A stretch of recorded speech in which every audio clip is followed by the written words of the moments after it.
Yeah, I thought I'd take a brief call because of that disappointing contribution from Ms Delahunty, which inevitably led into a discussion about downstage theatre, and everyone in this chamber is sad that downstage has unfortunately closed its doors. But the reality of the matter is, and it goes back to when I was chair of the Arts Board, it had had problems for many years. In fact, it was placed on notice in about 1999, and the Arts Council, it should be put on record, the Arts Council worked very hard with Downstage over a decade to try and help it through its problems, but at the end of the day, the problems affecting Downstage was such that there was a certain inevitability to its closing.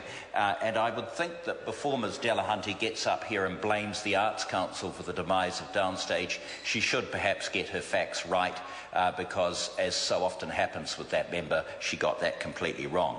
I should also say this about Clause 11. No, I'm simply...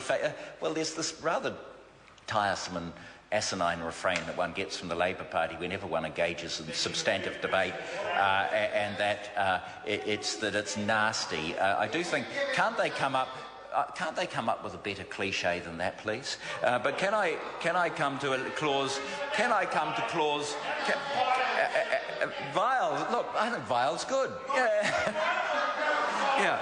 Let's go with vile for a few weeks. But let's come to clause 11.3. Clause 11.3, because that empowers the Arts Council to appoint other committees. So it's entirely possible that there could be an Asian committee appointed. There could be a Pacific committee appointed. That is a question for the Arts Council. And I wouldn't be in the least bit surprised if there was a Pacific committee appointed with the 2 members on the Arts Council also to serve on that. And so I'm actually very satisfied that the structure we have in place, with the kinds of people that I've been appointing in my usual bipartisan manner, and I refer to Winnie Laban, the former member for Mana. Well, no, she's serving on the Arts Council. She's an exceptional person. That's why I was so upset when Mr Goff made a misogynistic statement about her a couple of weeks ago in this place. She's an outstanding New Zealander. I have a very high opinion from her. It was a source of great joy when I stood against her in Mana and lost to her. And she is doing an excellent job on the Arts Council. And so that is why I think that there are good people who can serve. Well, at least I didn't get third in the party vote in Wellington Central. That was the amazing thing. In 2011, he got third in the party vote in Wellington Central. And so I don't want to be accused of being vile, so I won't go on about that. But the reality of the matter is, if I stood in Wellington Central, I'd whip him.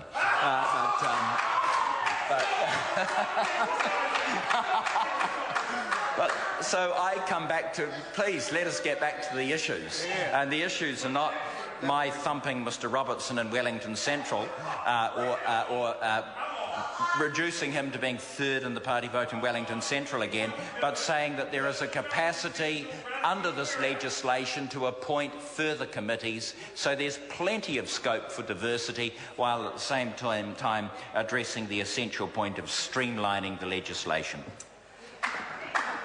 Mr Chair. Jacinda Ardern on Mr Chair, I've got many questions for the Minister, the first of which I would like